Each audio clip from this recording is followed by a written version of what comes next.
여러분 어떻습니까? 저는 박근혜 대통령이 이번에 중국의 소위 전성절 그 기념회에 가서 방중 그리고 그 전성절에 인민해방군의 퍼레이드를 참관한다 안 한다 이 일련의 문제들을 가는 것도 좀 그렇지만 그 모든 소식을 중국으로부터 중국 뭐 외교부의 부부장이 기자회견을 했다든가 이런 걸 통해서 먼저 듣는다는 게 굉장히 불편합니다. 아마 많은 분들이 그럴 거라 봅니다. 이번 중국 대통령의 중국 출장은 굉장히 뭐랄까 좀 허술하고 왜 가야 하는지 이유도 없고 정부의 명확한 설명도 없고 외교적 포지션이 뭔지 그다음에 그 토론과 어떤 공론화도 좀 부족했지 않았나 싶습니다.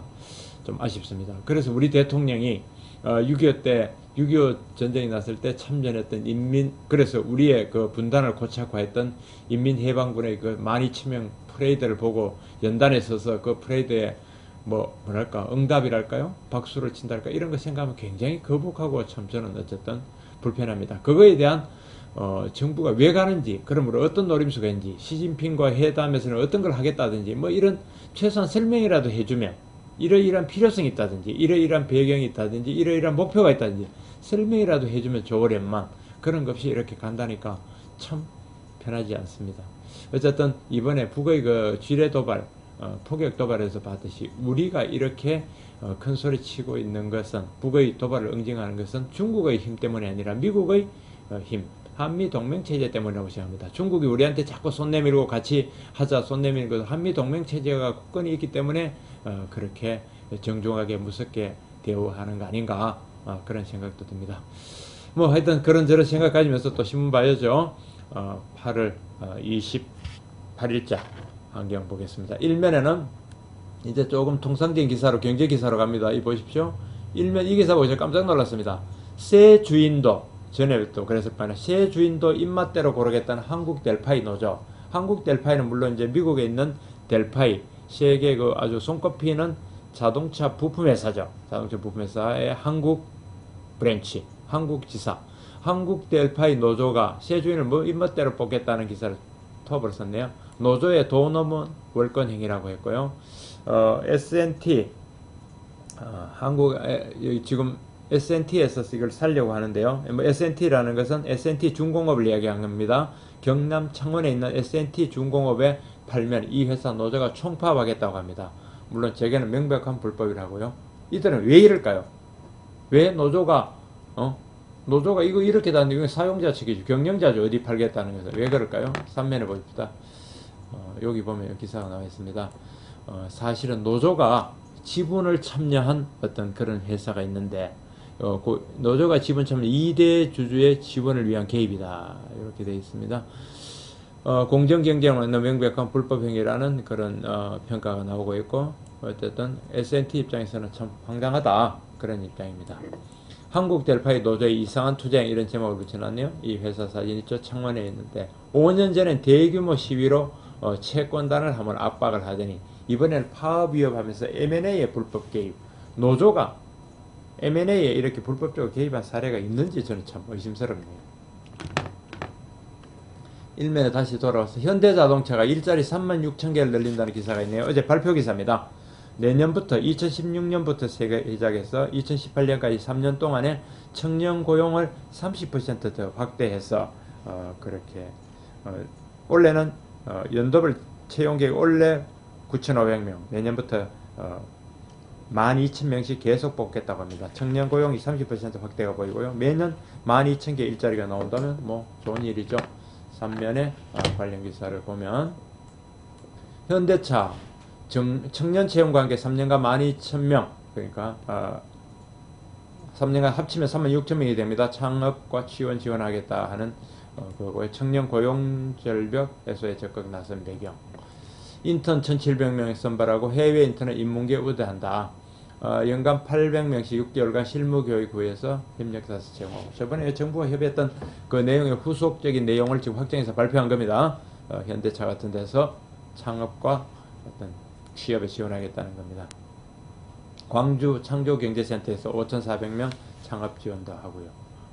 이런 기사. 뭐 좋은 기사입니다. 이런 기사가 부디 좀 많이 나오면 요즘 좀 꿀꿀한 이런 상황이 좋겠죠. 상황에서 좀 해법이 될 거라고 합니다.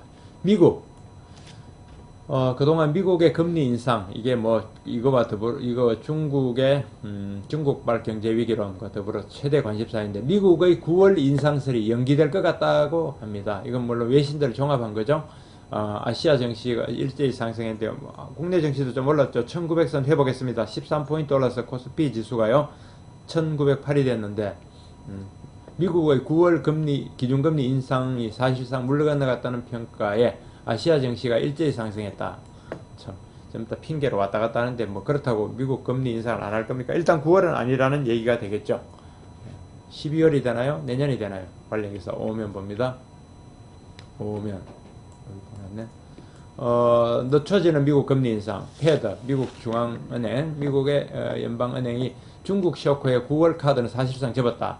12월 인상설에 무게가 있다는데 12월이 될지 내년 3월이 될지 정확하진 않습니다. 내년 3월로 내다보는 설도 많습니다. 지금 한경 기사는 일단 석 달 뒤인 12월로 봤네요. 제넷 앨런 총재 복심이랑 더블리 9월 인상 설득력이 떨어진다. 이렇게 언론 플레이를 해서 시장의 시그널을 계속 주고 있고요. 이달 말 그 유명한 잭슨 홀 미팅, 주요 세계 금융계의 그 빅 헤더들이 모이는데 거기서 피셔 부의장 발언이 주목된다. 그런데 절충화로 10월 금리 인상설 또 나온다고 블룸버그 통신이 얘기했습니다. 모르겠습니다. 10월이 될지 12월이 될지 내년이 될지 그런 얘기들. 이런 경제기사가 일면에 쭉 들어갔습니다. 구글의 스마트워치, 아이폰도 연결했습니다. 이런 기사도 있고. 편의점, 이 기사 전 재밌습니다. 우리나라 편의점 몇 개인지 아십니까? 아무튼 CU가 올해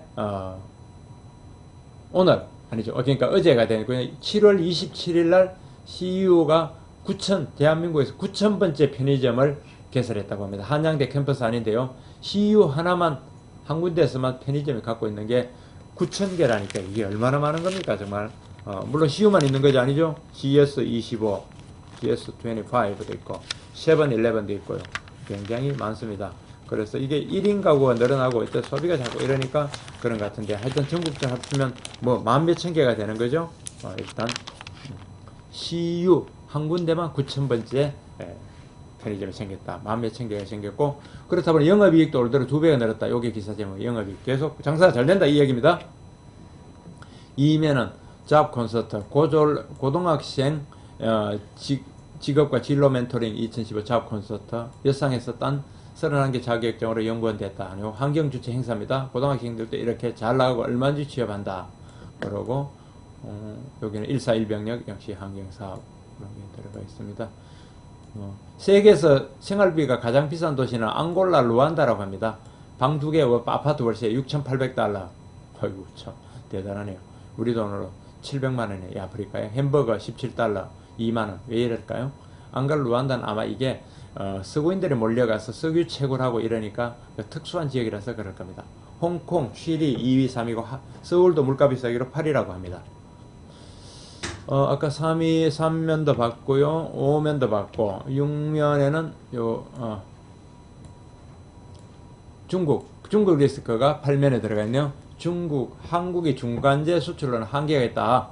중국 기업 지분 투자해서 내수시장 공략하자. 중국 시장 공략에 대한 좀 전략이 바뀌어야 된다 그런 겁니다. 그러니까 중국 리스크 시리즈 세 번째 기사하고 이런 걸 보면 재밌습니다. 중국 위안화 전략 큰 타격, 중국 성장도나 이런데 이런 기사 있다 정도로 하고 넘어가죠.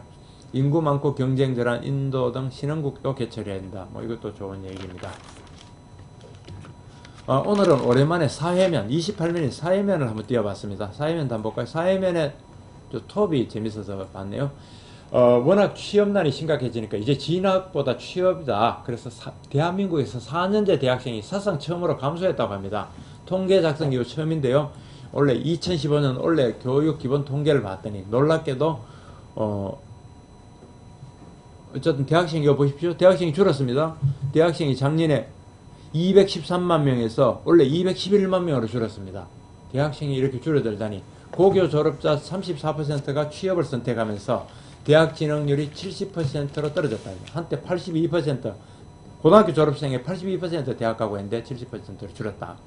일반대 재학생이 17,000명 줄었고요. 전문대 대학원 포함하면 6만 명이 줄어들었다고 합니다. 저출산으로 학령 인구가 줄어든 것도 이유가 되겠고요. 그러나 취업이 어렵다는 게 그게 큰 영향 같습니다. 유치원 초중고생도 17만 명이나 줄었네요. 이런 기사들이 쭉 들어가 있습니다.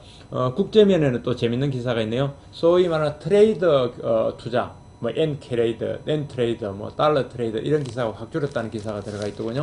그러니까 돈값이 싼 달러나 엔 빌려서 하는 투자 이런 것들이 굉장히 어려움이 많았고, 그래서 트레이드 투자로 전 세계 그 전문가들도 손해를 많이 봤다 이런 기사가 들어가 있는데, 아무튼 이 경제가 어려우니까 뭐 전문가들이 하는 투자도 굉장히 어렵다 뭐 그런 기사 아니겠습니까? 네, 그런 내용입니다. 오늘 여기까지 보죠.